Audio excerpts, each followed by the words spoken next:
After the accident, I was stuck paying all these medical bills. The Witherspoon Law Group understands that you didn't deserve what happened to you, but you do deserve justice. They weren't just there for me, they fought for me. I care about what my clients are going through. We are in the fight of their lives. We don't just fight for you, we fight with you and make sure you get the compensation you deserve. And that's why we do what we do. And what we do is win. Call 844-WE-WIN-44.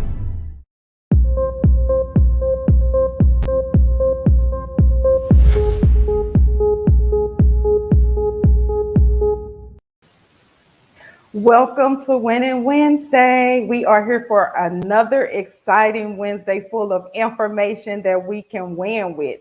I am so excited about today's guest. He is none other than Derek Harris, aka the Mind Guy STL. He has 15 years of federal service in the areas of acquisitions and procurements. And for entrepreneurs, you know that we know what that means, right? However, his favorite pastime is helping people think about what they're thinking about. Now, I didn't think that was a thing, but when I call him Coach Derek. When I met Coach Derek, or I just simply call him Coach. When I met Coach, he's what you thinking about.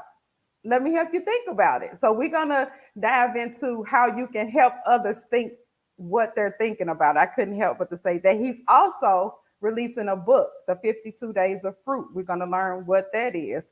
And like I said, I've been knowing him since my elementary years. I called him the quiet guy because he didn't say much, did a lot, but didn't say much. But I am so excited that he has decided to start saying a lot, going along with his doing a lot. So coming to you today on this Winning Wednesday is none other than Coach Derek Harris, aka the Mind Guy, aka Mr. 63106 from the zip code that they said you wouldn't make it. Hey, right. Coach. What's up, Iris? Appreciate you. Yeah, you know 63106 back in the day in the 70s was a hot zip code, right? Mm-hmm. So they said we weren't going to make it, but now look at us. We standing up, we standing tall. So. Look at you, Coach. You doing your thing. And I am so excited because just like me, we were neighbors. I left out the part where I might call you, hey, neighbor. Right. But right. I am so excited, for you to join me on this platform and just share your wealth of information because it's that time that the Mind Guy STL, voice is heard. Right. So today's conversation, we're going to talk about the commercialism of New Year's resolutions and what is a New Year's resolution and why they fail, just tons of information. So let's just start this conversation. I'm just ready to dive right on in. Right. Let's get it. You talk about the commercialism of New Year's resolutions. Now, tell us a little more about why do you feel like New Year's resolutions are commercialized and how we should approach them. Right. So as you know, just the holiday season period is a commercial opportunity for all these vendors in America, basically to make money off us and put pressure on us as citizens to go out and do things. One of the things that we do in this season is people like to go out and create what they call New Year's resolutions. Mm-hmm. Me personally, I don't do them and I don't believe in them because I think we should be setting goals all year round. And then throughout the year, compartmentalizing those goals over the course of the year and then just breaking it down and doing little by little to achieve those goals over the year. So me personally, I don't do it, right? Mm-hmm. But, there's people that do, and it's all preference, right? And so one of the things I want to do is just really kind of share with people and let them know that, hey, don't fall to the undue pressures of the resolutions, right? Mm-hmm. Statistics show us that most resolutions fail by Valentine's Day. So you New Year's Eve, you kick it in, you having a party, you champagning it up and all that kind of stuff. Mm-hmm. And you're saying you're going to do a New Year's resolution on December 31st. But statistics show and state that by Valentine's Day, February 14th, most people already fell off the wagon, right? Oh, yeah. So that's just putting that. Why is that? Yeah, that's just putting pressure on yourself. One is because people basically are setting goals that maybe are too lofty, not realistic. A lot of people think that they can eat a 40-ton elephant in 2 weeks. You know what I'm saying? Right. Put the elephant on 2 pieces of bread in 2 weeks. Yeah, So you're gonna teach us how to cut that yeah, elephant up, coach? yeah. You're We're gonna gonna teach talk us how to about break the elephant down? yeah. We'll talk about compartmentalizing a little bit, right? Okay. So just make it manageable. Let's just do some things that are business activities for whatever your goals are, and then just basically go about it, step by step, instead of trying to eat a 40-ton elephant like you just said on 2 pieces of Wonder Bread. Not going to happen, right? Okay. So we'll do that. We'll get into a little bit of that.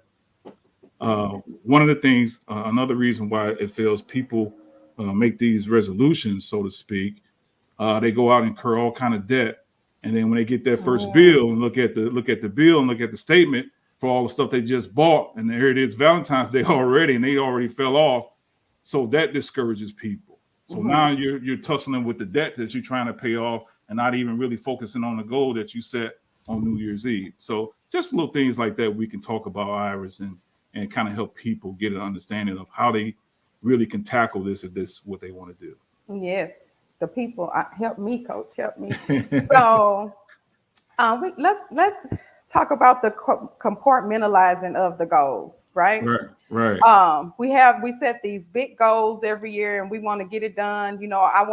It's January, and by March, I want to increase my credit score. I want to lose 30 pounds. So I want people to understand that the tools that you're given can be used, whether it's a financial goal, a health goal, and a career goal. Right. Because I've had some coaching from you, and I've applied it to different aspects.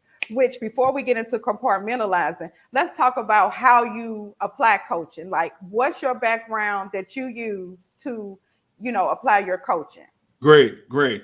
So, like you said, you've been knowing me for a long time. You know me as the guy that's sitting on the porch waiting on my ride to go to practice or some game, right? Right. So I got an extensive athletic background.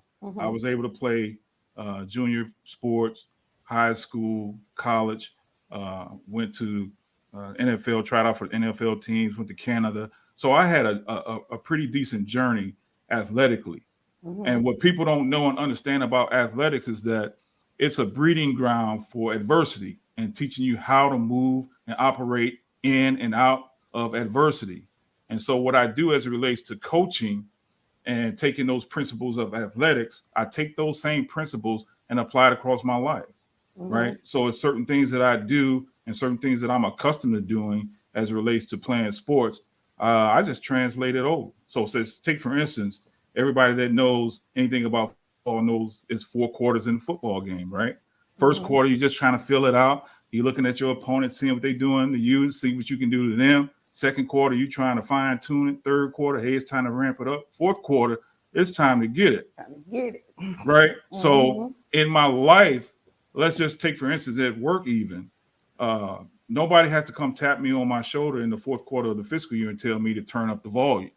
I already know just based on how I'm wired and how I get down, I already know that the fourth quarter of any period, work, life, relationships, or whatever, it's time to get busy and take this thing home.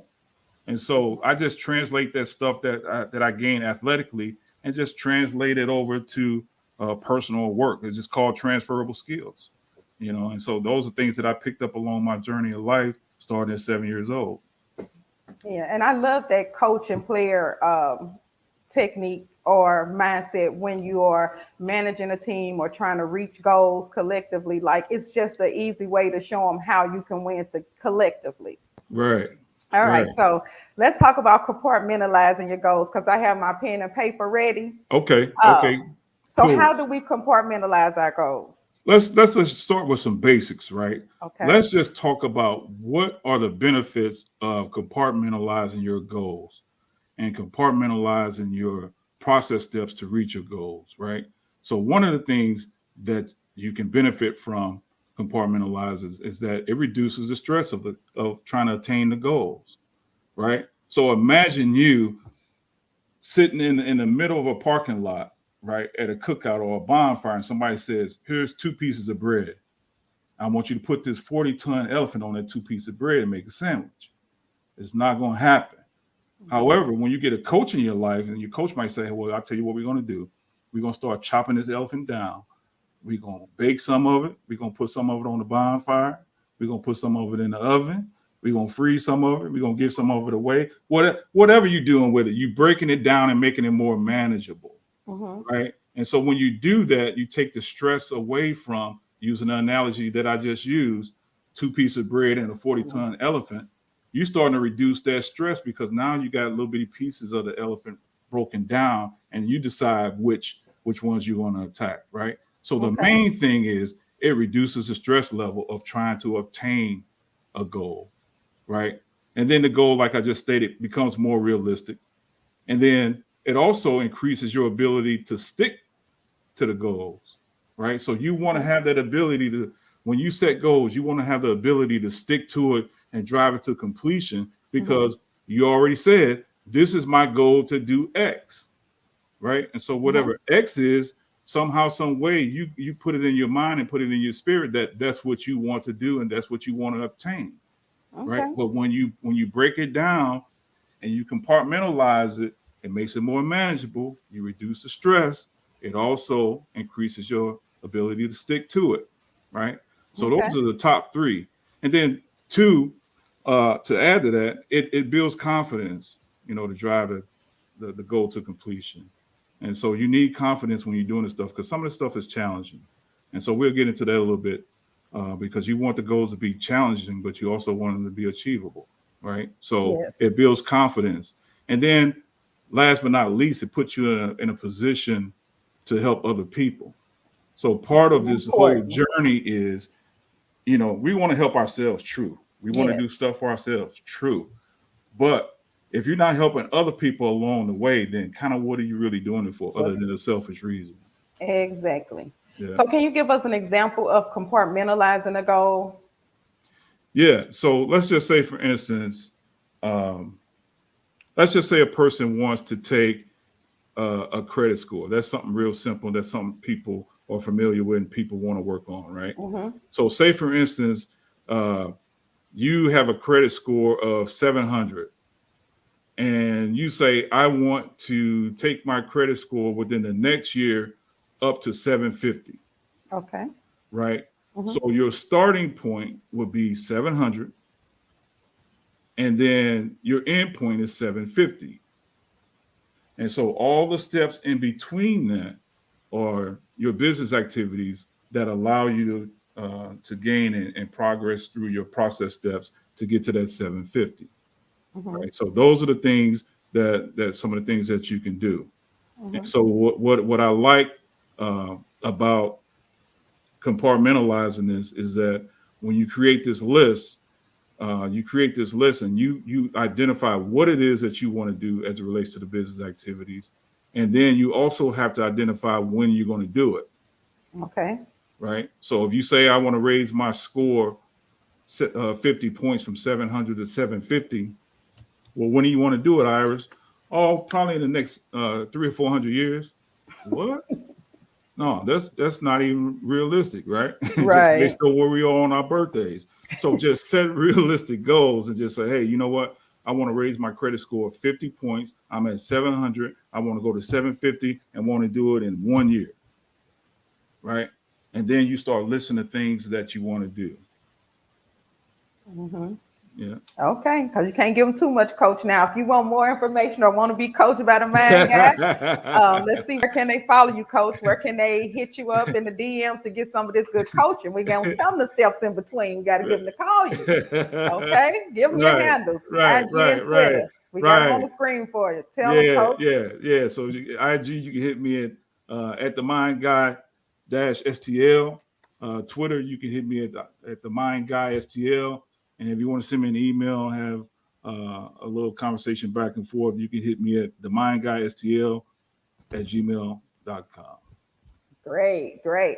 Okay, so you have this wealth of information. And we all know that in the community, it starts with our leaders. Someone has to mentor. Someone has to take the guys on the journey. but the men that are charged with this has to be healthy and strong and financial literate and things like that. So let's just take a look at one of the programs that you are affiliated with in the St. Louis area, which Right. I hear that this is going to be national. So in one of my many stops, Dallas being one, I'm hoping to partner with you guys here and in St. Louis as well. Yeah. Chicago and wherever else is going. Yeah. Iris in the city is going with it. So let's just take a look at this program and kind of talk about it after we watch this brief clip. Okay, great. The name of the organization is called Moving Upward, but this particular program that we have is under Hooping for Hearts.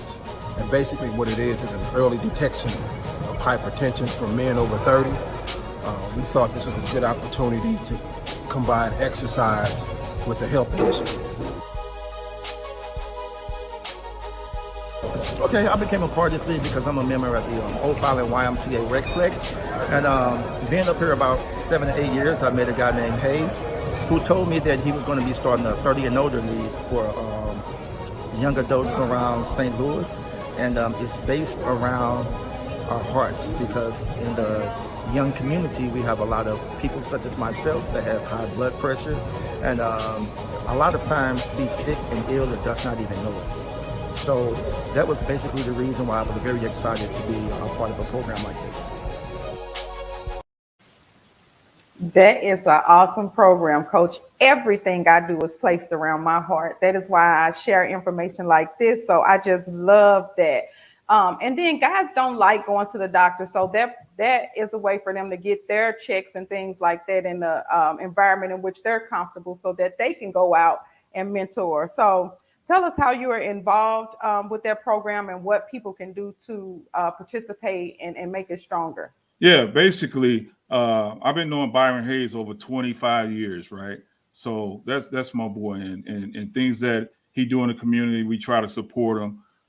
Things that we do as a group and individually in the community, he supports us. So I felt this was an opportunity to put it out there and let people know that he's doing this thing in St. Louis. But he's looking to also do this in the surrounding cities, and then, like you just said, Iris, potentially get it down in Dallas and some other cities, and then make that known around these different cities as it relates to getting men to understand the dangers of hypertension, right? Mm-hmm. While still getting exercise and then playing the sport that they still love, right? Mm-hmm. And so then connecting those people in those different cities and from those different communities is nothing but a plus, I think. It is. It's a win-win because then those guys are strong, healthy, and can give back to, their communities. And then that's one way to connect with our youth through the sports, right? And most of those guys coach and give back or referee. So it's good to see them out there doing the things that's important for their health. Right. So let's get right back into this resolution thing. Because if you don't know, this is my free coaching session. I'm being Right. I get it. As we talk about reasons, you kind of told us the beginning the reasons why some resolutions fail. People give up too early. It takes too much time. But let's talk about your what and your why.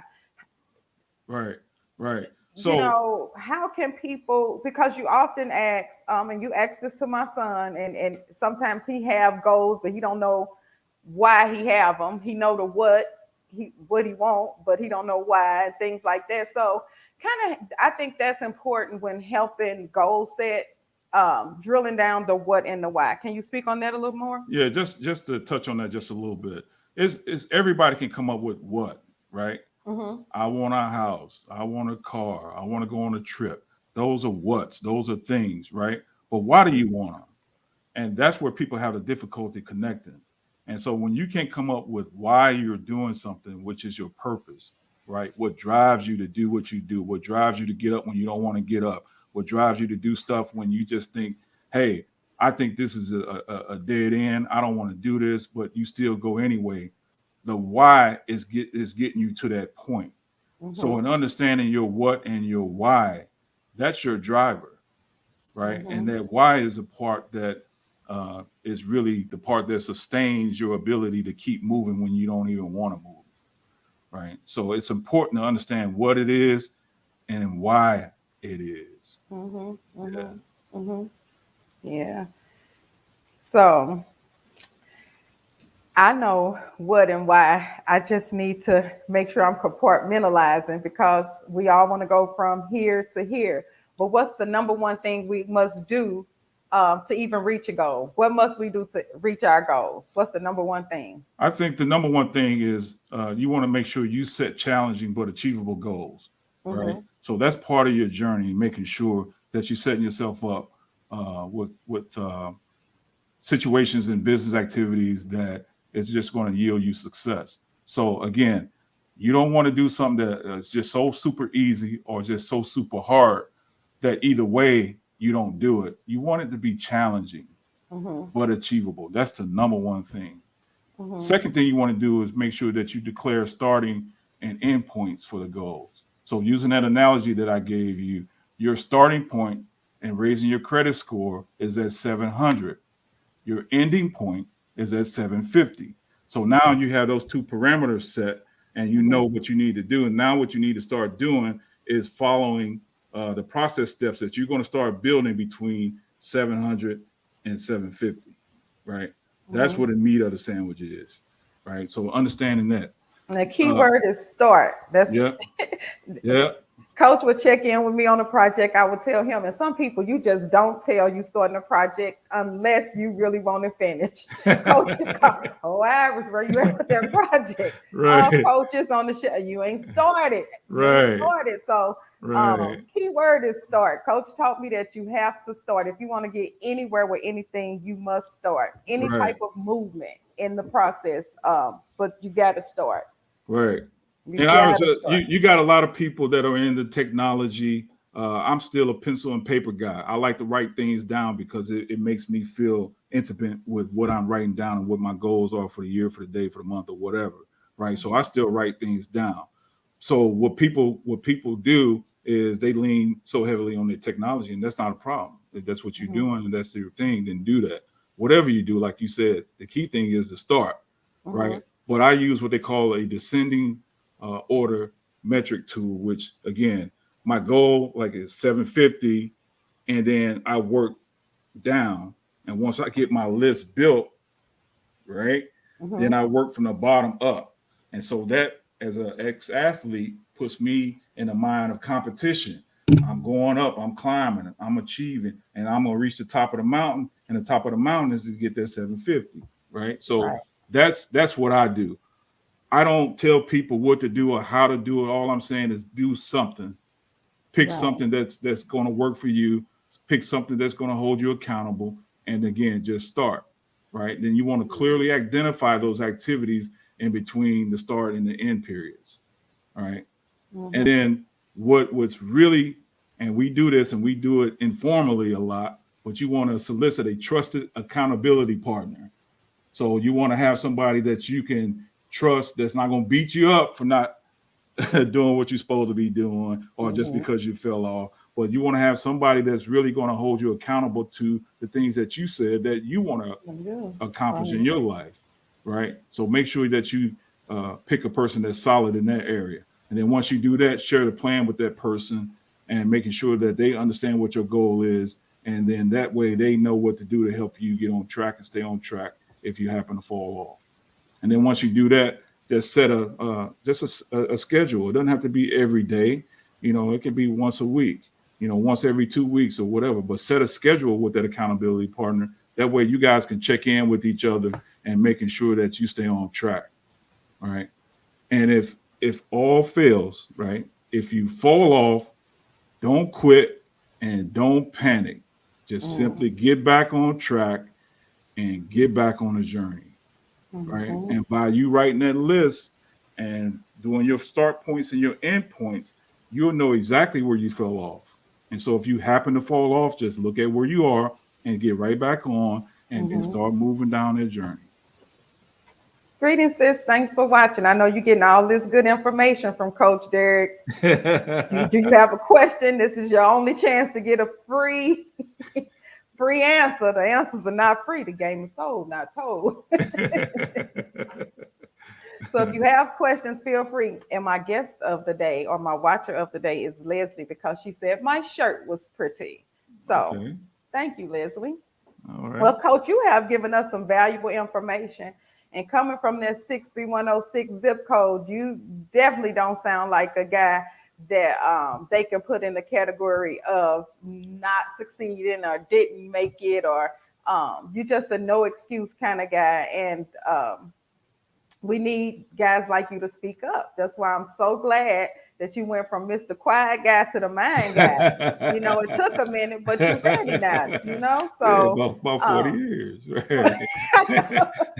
Now he speaks. So for all of you from the JBL area, he speaks. You see, he can talk. He don't just get to the ride with his baseball bag on his back. He talking between now. Right. So, I'm just really excited about everything you have coming up.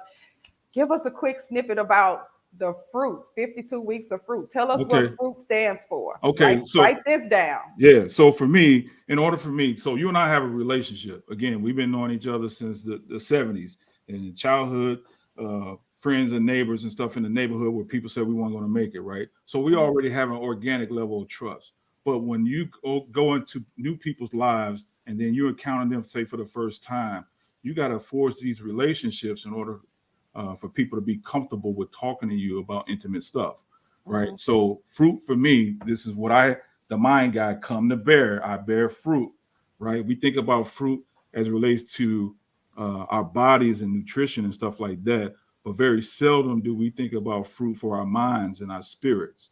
And so for me, I came up with this and I derived this and created this when I created the Mind Guy.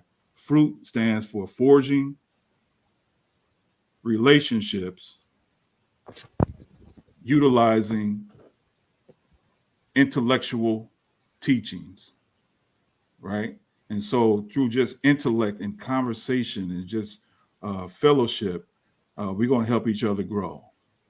And so that's very important that we know and we understand that. And you hear people say all the time, well, he just won't talk to me or she won't talk to me, where there may not be a relationship there. So you got to work on that relationship and forge that relationship in order for that person to feel comfortable dialoguing with you. So that's very important in these relationships and helping all of us grow. So yeah, 52 weeks of fruit, Iris. I'm gonna be leaning on you. January 2022. I want to have this thing out on the market. So we're gonna have it on the market, Coach. Yeah. So we're gonna meet. We're gonna meet and do some stuff and put it out there. It's already written. Just got to do the final steps to get it out there and get it into people's hands.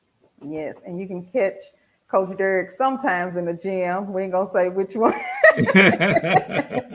I don't know if we still over there at the Buddha Center. I don't know if Buddha open. I don't know what's going on.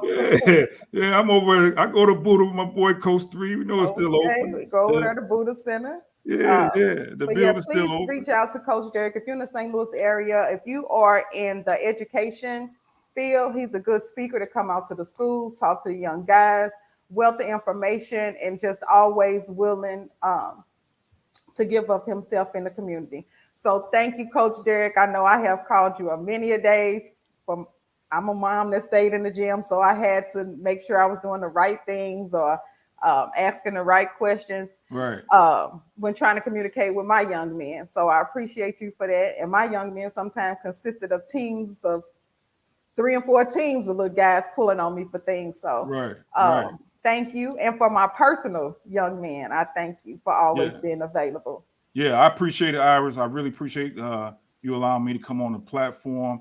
I appreciate you allowing me to share some fruit. I appreciate you guys spotting Byron Hayes and Hooping for Hearts. So this has been a fantastic opportunity for everybody all the way around. So again, thank you, and let's keep doing it because we all we got. That's right. So you coming back before, I guess around Valentine's Day, so we can see how goal setting is going. Yeah, we'll see what happens, right? We might have to talk about how to heal a broken heart or something for some people. Well, thanks, Coach. Thank you guys for watching. Thank you for joining me on Wednesday. Until next week, set up the play and put yourself in position to win.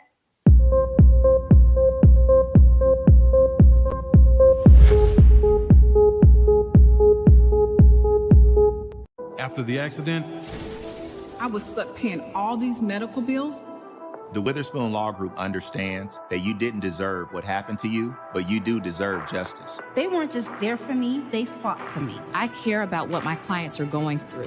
We are in the fight of their lives. We don't just fight for you, we fight with you and make sure you get the compensation you deserve. And that's why we do what we do. And what we do is win. Call 844-WE-WIN-44.